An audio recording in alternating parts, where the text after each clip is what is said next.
16 सोमवार व्रत कथा। एक बार भगवान शिव जी पार्वती जी के साथ भ्रमण करते हुए मृत्युलोक की अमरावती नगर में पहुंचे। उस नगर के राजा ने भगवान शिव का एक विशाल मंदिर बनवा रखा था। शिव और पार्वती उस मंदिर में रहने लगे।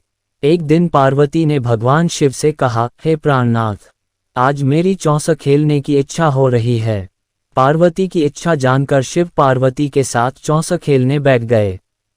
खेल प्रारंभ होते ही उस मंदिर का पुजारी वहां आ गया। माता पार्वती जी ने पुजारी जी से पूछा कि हे पुजारी जी, ये बताइए कि इस बाजी में किसकी जीत होगी। तो ब्राह्मण ने कहा कि महादेव जी की। परंतु चौसर में शिव जी की पराजय हुई और माता पार्वती जी जीत गईं। तब ब्राह्मण को उन्होंने झूठ बोलने के अपराध में कोढ़ी होने का श्राप दिया। शिव और पार्वती उस मंदिर से कैलाश पर्वत लौट गए। पार्वती जी के श्राप के कारण पुजारी कोढ़ी हो गया। नगर के स्त्री पुरुष उस पुजारी की परछाई से भी दूर दूर रहने लगे। कुछ लोगों ने राजा से पुजारी के कोढ़ी हो जाने की शिकायत की तो राजा ने किसी पाप के कारण पुजारी के कोढ़ी हो जाने का विचार कर उसे मंदिर से निकलवा दिया। उसकी जगह दूसरे ब्राह्मण को पुजारी बना दिया। कोढ़ी पुजारी मंदिर के बाहर बैठकर भिक्षा मांगने लगा। कई दिनों के पश्चात स्वर्गलोक की कुछ अप्सराएं उस मंदिर में पधारी और उसे देखकर कारण पूछा। पुजारी ने निसंकोच पुजारी ने उन्हें भगवान शिव और पार्वती जी के चौसर खेलने और पार्वती जी के शाप देने की सारी कहानी सुनाई। तब अप्सराओं ने पुजारी से 16 सोमवार का विधिवत व्रत रखने को कहा। पुजारी द्वारा पूजन विधि पूछने पर अप्सराओं ने कहा, सोमवार के दिन सूर्योदय से पहले उठकर स्नानादि से निवृत्त होकर स्वच्छ वस्त्र पहनकर आधा सेर गेहूं का आटा लेकर उसके 3 अंग बनाना। फिर घी का दीपक जलाकर गुड़, नैवेद्य, बेलपत्र, चंदन, अक्षत, फूल, जनेऊ का जोड़ा लेकर प्रदोष काल में भगवान शिव की पूजा अर्चना करना। पूजा के बाद 3 अंगों में एक अंग भगवान शिव को अर्पण करके एक आप ग्रहण करें। शेष 2 अंगों को भगवान का प्रसाद मानकर वहां उपस्थित स्त्री, पुरुषों और बच्चों को बांट देना। इस तरह व्रत करते हुए जब 16 सोमवार बीत जाएं तो 17वें सोमवार को 1 पाव आटे की बाटी बनाकर उसमें घी और गुड़ मिलाकर चूरमा बनाना। फिर भगवान शिव को भोग लगाकर वहां उपस्थित स्त्री, पुरुष और बच्चों को प्रसाद बांट देना। इस तरह 16 सोमवार व्रत करने और व्रत कथा सुनने से भगवान शिव तुम्हारे कोढ़ को नष्ट करके तुम्हारी सभी मनोकामनाएं पूरी कर देंगे। इतना कहकर अप्सराएं स्वर्गलोक को चली गईं। जारी ने अप्सराओं के कथनानुसार 16 सोमवार का विधिवत व्रत किया। फलस्वरूप भगवान शिव की अनुकंपा से उसका कोढ़ नष्ट हो गया। राजा ने उसे फिर मंदिर का पुजारी बना दिया। वह मंदिर में भगवान शिव की पूजा करता आनंद से जीवन व्यतीत करने लगा। कुछ दिनों बाद पुनः पृथ्वी का भ्रमण करते हुए भगवान शिव और पार्वती उस मंदिर में पधारे। स्वस्थ पुजारी को देखकर पार्वती ने आश्चर्य से उसके रोग मुक्त होने का कारण पूछा तो पुजारी ने उन्हें 16 सोमवार व्रत करने की सारी कथा सुनाई। पार्वती जी भी व्रत की बात सुनकर बहुत प्रसन्न हुई और उन्होंने पुजारी से इसकी विधि पूछकर स्वयं 16 सोमवार का व्रत प्रारंभ किया। पार्वती जी उन दिनों अपने पुत्र कार्तिकेय के नाराज होकर दूर चले जाने से बहुत चिंतित रहती थीं। वे कार्तिकेय को लौटा लाने के अनेक उपाय कर चुकी थीं, लेकिन कार्तिकेय लौटकर उनके पास नहीं आ रहे थे। 16 सोमवार का व्रत करते हुए पार्वती ने भगवान शिव से कार्तिकेय के लौटने की मनोकामना की। व्रत समापन के तीसरे दिन सचमुच कार्तिकेय वापस लौट आए। कार्तिकेय ने अपने हृदय परिवर्तन के संबंध में पार्वती जी से पूछा, हे माता, आपने ऐसा कौन सा उपाय किया था जिससे मेरा क्रोध नष्ट हो गया और मैं वापस लौट आया। तब पार्वती जी ने कार्तिकेय को 16 सोमवार के व्रत की कथा कह सुनाई। कार्तिकेय अपने एक ब्राह्मण मित्र ब्रह्मदत्त के परदेश चले जाने से बहुत दुखी थे।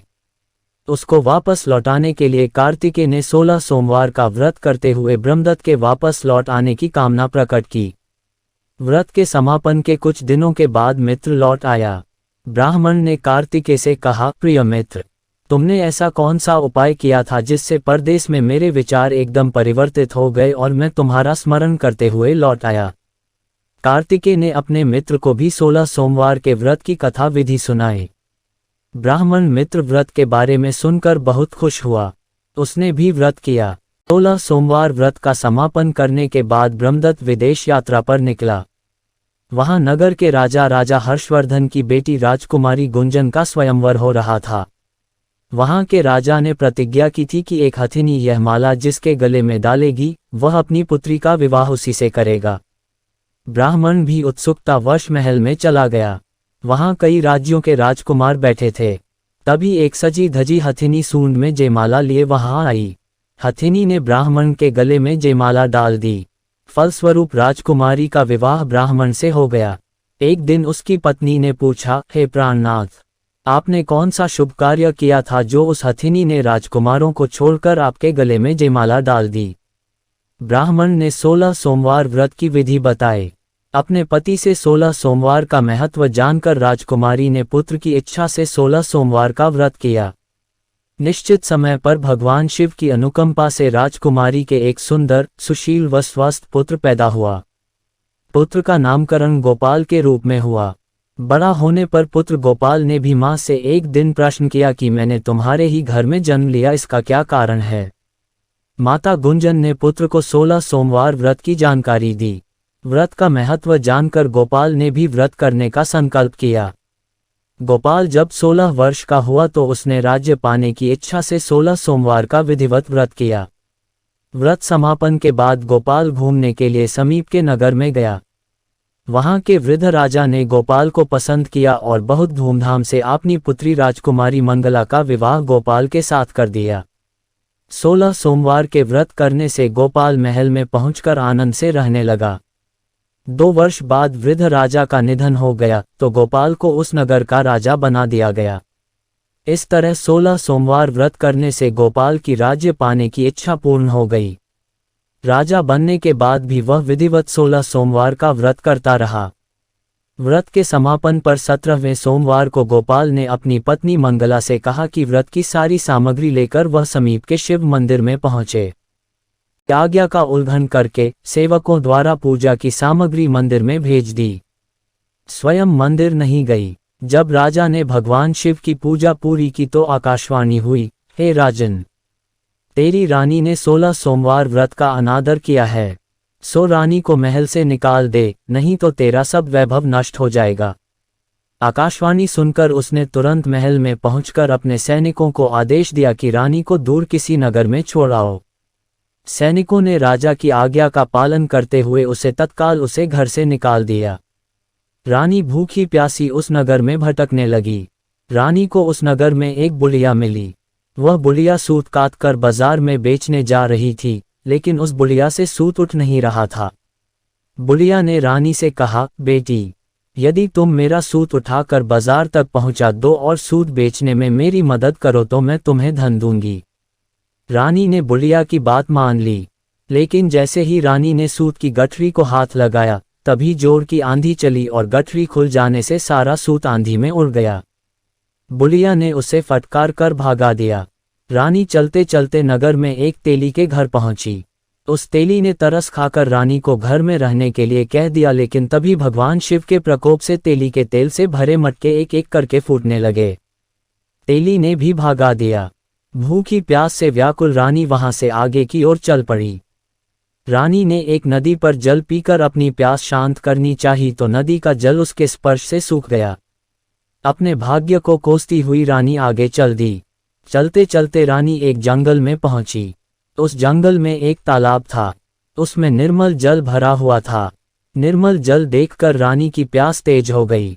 जल पीने के लगी रानी ने तालाब की सीढ़ियां उतरकर जैसे ही जल को स्पर्श किया तभी उस जल में असंख्य कीड़े उत्पन्न हो गए। रानी ने दुखी होकर उस गंदे जल को पीकर अपनी प्यास शांत की। रानी ने एक पेड़ की छाया में बैठकर कुछ देर आराम करना चाहा तो उस पेड़ के पत्ते पल भर में सूखकर बिखर गए। रानी दूसरे पेड़ के नीचे जाकर बैठी। जिस पेड़ के नीचे बैठती वही सूख जाता। वन और सरोवर की ये दशा देखकर वहां के ग्वाले बहुत हैरान हुए। ग्वाले रानी को समीप के मंदिर में पुजारी जी के पास ले गए। रानी के चेहरे को देखकर ही पुजारी जान गए कि रानी अवश्य किसी बड़े घर की है। भाग्य के कारण दर दर भटक रही है।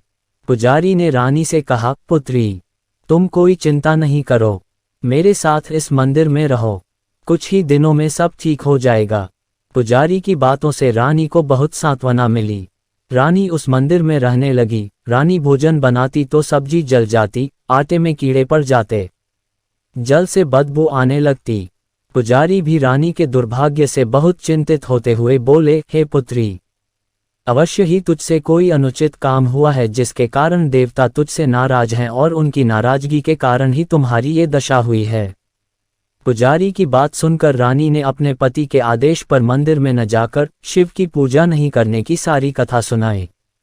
पुजारी ने कहा, अब तुम कोई चिंता नहीं करो, कल सोमवार है और कल से तुम 16 सोमवार के व्रत करना शुरू कर दो। भगवान शिव अवश्य तुम्हारे दोषों को क्षमा कर देंगे। पुजारी की बात मानकर रानी ने 16 सोमवार के व्रत प्रारंभ कर दिए। रानी सोमवार का व्रत करके शिव की विधिवत पूजा अर्चना की तथा व्रत कथा सुनने लगी। जब रानी ने 17वें सोमवार को विधिवत व्रत का समापन किया तो उधर उसके पति राजा के मन में रानी की याद आई। राजा ने तुरंत अपने सैनिकों को रानी को ढूंढ कर लाने के लिए भेजा। रानी को ढूंढते हुए सैनिक मंदिर में पहुंचे और रानी से लौटकर चलने के लिए कहा। पुजारी ने सैनिकों से मना कर दिया और सैनिक निराश होकर लौट गए। उन्होंने लौटकर राजा को सारी बात बताई। राजा स्वयं उस मंदिर में पुजारी के पास पहुंचे और रानी को महल से निकाल देने के कारण पुजारी जी से क्षमा मांगी। पुजारी ने राजा से कहा, ये सब भगवान शिव के प्रकोप के कारण हुआ है। इतना कहकर रानी को विदा किया। राजा के साथ रानी महल में पहुंची। महल में बहुत खुशियां मनाई गईं। पूरे नगर को सजाया गया। राजा ने ब्राह्मणों को अन्न, वस्त्र और धन का दान दिया। नगर में निर्धनों को वस्त्र बांटे गए। रानी 16 सोमवार का व्रत करते हुए महल में आनंदपूर्वक रहने लगी। भगवान शिव की अनुकंपा से उसके जीवन में सुख ही सुख भर गए। 16 सोमवार के व्रत करने और कथा सुनने से मनुष्य की सभी मनोकामनाएं पूरी होती हैं और जीवन में किसी तरह की कमी नहीं होती है। स्त्री पुरुष आनंदपूर्वक जीवन यापन करते हुए मोक्ष को प्राप्त करते हैं।